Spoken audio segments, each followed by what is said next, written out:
Saya selain sebagai tenaga ahli utama kantor staf kepresiden, apakah saya bukan anggota masyarakat? Apakah saya tidak boleh berhak untuk bicara tentang gerakan gerombolan ini?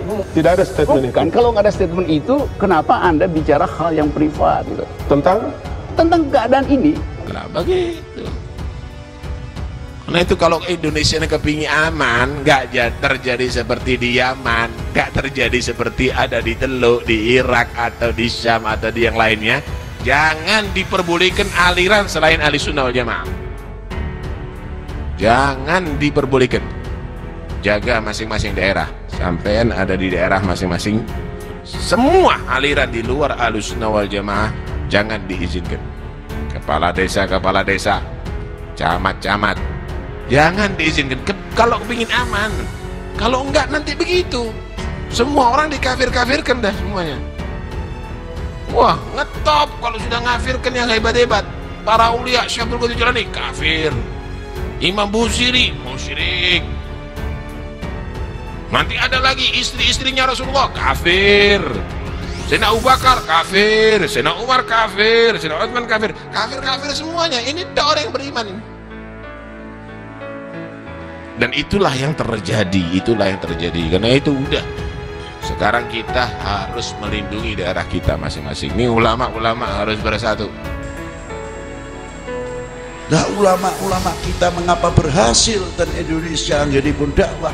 Nikulah sing disebut akhlak-akhlakipun baginda Nabi sallallahu alaihi wasallam. Ikut andil besar perjuangan melawan Portugis, rampung Rondo. Ya berapa kiai-kiai ten Jawa niku sing dibuang karo Londo. Berapa habaib juga sing dibuang oleh Belanda. Jadi kiai berat, siji kudu dadani umat, siji kudu melawan Londo dengan caranya. Iki nek ngelawan Londo terus santri bubar, akhirnya ora batale wudu, rukune sholat sak piturute. Tapi satu sisi kita harus melayani Londo.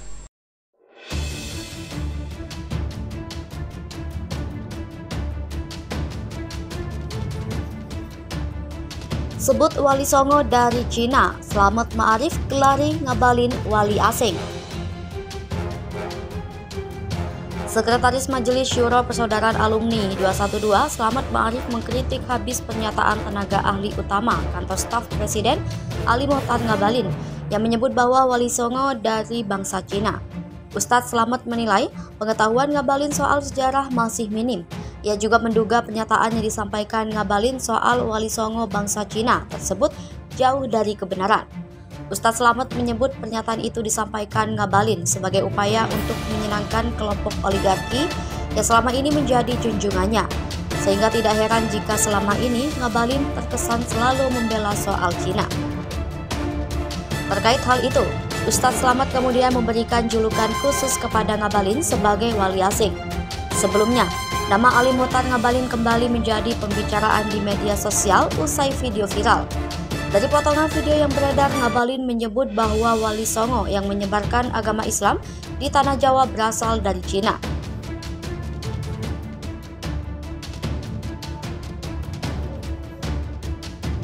Ngabalin dan Wali Songo sangat dari Tiongkok. Video lama itu beredar lagi menjadi viral dan mendapat respons ramai dari netizen. Ali Mohtar Ngabalin, tenaga ahli kantor staf Presiden, sudah agak lama tidak membuat kontroversi. Rupanya banyak yang kangen sehingga warganet mengunggah lagi video Ngabalin yang menyebut Wali Songo berasal dari Cina. Video tersebut diambil pada 2020 dan pada waktu itu sudah memantik perdebatan ramai di kalangan netizen. Ngabalin memberikan pernyataan itu pada 9 Maret 2020 ketika diundang menjadi salah satu narasumber di Sekolah Tinggi Agama Buddha Samantabhadra NSI di Jakarta Selatan. Rupanya banyak yang kangen kepada Ngabalin sehingga video itu diunggah ulang di Twitter dan Instagram sampai menimbulkan perdebatan ramai. Mungkin video ini di-repost dalam rangka menyambut Imlek tahun ini. Ngabalin dalam potongan video yang beredar tersebut mengatakan Wali Songo yang diyakini sebagai penyebar Islam di Nusantara itu berasal dari Cina. Netizen cepat merespons, ada yang mengatakan Ngabalin salah persepsi dan tidak bisa membedakan antara Wali Songo dengan 9 negara. Dua-duanya sama-sama berjumlah 9. Bedanya, Wali Songo menyebarkan Islam di Nusantara, sedangkan 9 naga menyebarkan investasi di ibu kota Nusantara. Pembicaraan Ngabalin hanya dipotong pendek sehingga tidak jelas konteksnya.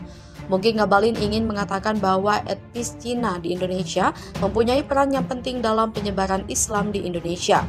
Salah satu buktinya adalah Wali Songo yang mempunyai garis keturunan dari Cina.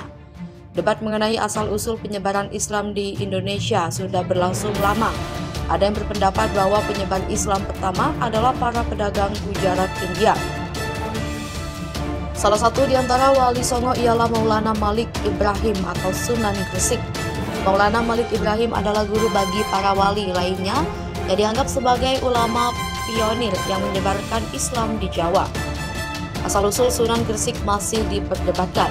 Berbagai sumber menyatakan ia dilahirkan di Samarkand, Uzbekistan, Asia Tengah pada awal abad ke-14.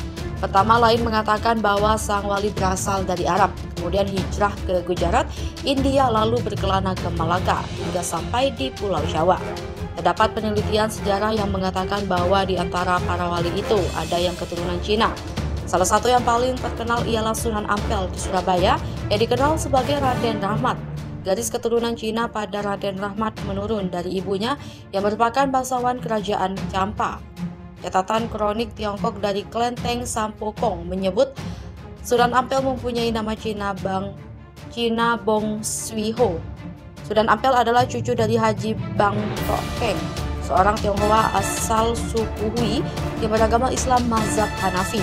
Haji Bong Tak Keng ditugaskan oleh Sampobo untuk menjadi pemimpin komunitas Tionghoa di Champa. Disertasi dan ditulis oleh Dr. Tan Ta-sen dari Universitas Indonesia, diterbitkan menjadi buku berjudul Cheng Ho oleh penerbit Kompas, mendedahkan ekspedisi Laksamana Cheng Ho pada abad ke-15 ke Nusantara membawa misi budaya, dagang, dan agama. Laksamana Cheng Ho beragama Islam, oleh karena itu ekspedisi tersebut juga membawa misi penyebaran Islam. Dr. Tan Ta-sen adalah Presiden Internasional Cheng He Society dan juga Direktur Cheng Ho Cultural Museum, Malaka. Disertasi doktoralnya dibimbing oleh Profesor Abdullah Dahana yang dikenal sebagai sinolog atau ahli sejarah Cina terkemuka di Indonesia. Cheng Ho melakukan ekspedisi besar sebanyak 7 kali, berkeliling Samudra Barat sejak 1405 sampai 1433. Armada Cheng Ho yang membawa belasan kapal dengan awak ribuan yang mengelilingi 33 negara di Asia dan Afrika. Wilayah-wilayah penting di Asia Tenggara yang disinggahi Cheng Ho antara lain Champa, Zenla Siam, Malaka, Jawa, Palembang, Samudra, Aru, Pahang, Kelantan, dan Sulu. Cheng Ho dalam ekspedisinya biasanya meninggalkan anak buahnya di beberapa tempat lokal untuk tinggal dan bermukim. Sebagai jenderal yang beragama Islam, Cheng Ho diyakini membawa banyak anak buahnya yang juga Muslim. Di beberapa wilayah Nusantara, anak buah Cheng Ho berkawin mawin dengan perempuan lokal dan menyebarkan Islam di lingkungan baru mereka. Hasil disertasi Dr. Tan Ta-sen memperlihatkan adanya dimensi baru dalam penyebaran awal Islam Indonesia di Nusantara. Jejak pengaruh Islam dari Cina sangat jelas terlihat di Jawa dan Sumatera. Almarhum Kiai Abdurrahman Wahid alias Gus Dur pun mengaku bahwa ia punya darah keturunan Cina dari garis leluhur yang menyambung sampai ke para wali keturunan Tionghoa itu. Di sisi lain, Profesor Dr. Hamka percaya bahwa jalur penyebaran Islam di Nusantara datang langsung dari Makkah, yang berarti mutawatir langsung bersambung kepada Rasulullah. Hamka mengungkapkan berdasarkan naskah kuno Tiongkok sekitar 625 Masehi telah ada sebuah perkampungan Arab Islam di pesisir Sumatera Barat di daerah Barus. Marco Polo, seorang penjelajah dari Venesia, saat singgah di Pasai pada 1292 Masehi, mengungkapkan telah banyak orang Arab yang menyebarkan Islam di Nusantara. Perkembangan Islam di Nusantara makin pesat pada abad ke-16 Masehi.